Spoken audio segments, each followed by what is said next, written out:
నమస్తే. బరువు తగ్గాలనుకుంటున్న వాళ్ళు ఫుడ్ క్రేవింగ్స్‌ని తగ్గించుకోవాలనుకుంటారు. కానీ ఏదన్నా ఫుడ్స్‌ని చూసినప్పుడు టెంప్టింగ్ అయ్యే ఫుడ్స్‌ని చూసినప్పుడు తొందరగా టెంప్ట్ అయిపోతూ ఉంటారు. ఈ ప్రాబ్లమ్ నుంచి బయటపడాలంటే ఏం చేయాలి? ఎందుకంటే మనం ఓవర్ ఫుడ్ తీసుకుంటున్నప్పుడు, ఔట్‌సైడ్ ఫుడ్స్ తీసుకుంటున్నప్పుడు, టెంప్టింగ్ అయ్యే ఫుడ్స్ తీసుకుంటున్నప్పుడు మనం ఖచ్చితంగా బరువు పెరుగుతూ ఉంటాం. వాటిని కంట్రోల్ చేసుకోవాలి. ఇందులో యోగాలో ఏమన్నా మంచి మార్గం ఉందా అని అడుగుతూ ఉంటారు. ది బెస్ట్ మార్గం ఉంది మన ఫుడ్ క్రేవింగ్స్‌ని కంట్రోల్ చేసుకోవడానికి, హంగర్‌ని కూడా కంట్రోల్ చేసుకోవడానికి. ఇది కేచరి ముద్ర ద్వారా చేయవచ్చు. చూడండి, టంగ్‌ని లోపలికి, ఇలా ఉన్న టంగ్‌ని చక్కగా ఇలా లోపలికి ఫోల్డ్ చేసుకోవాలి. ఇలా టంగ్‌ని లోపలికి ఫోల్డ్ చేసుకొని ఉండండి. మినిమం 1 నిమిషం తోటి స్టార్ట్ చేయండి. చక్కగా తర్వాత 5 మినిట్స్ వరకు కూడా ఉండొచ్చు.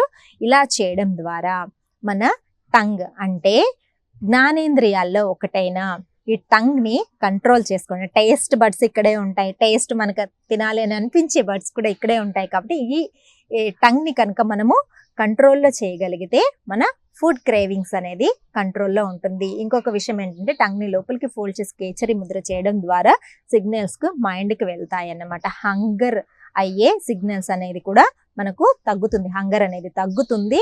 మనకు మెంటల్‌గా కూడా చాలా కామ్ అవుతాం అన్నమాట. కంట్రోల్ చేసుకునే శక్తి అనేది పెరుగుతుంది. చాలా హ్యాపీగా కంట్రోల్ చేసుకునే శక్తి పెరుగుతుంది. బలవంతంగా కాదు.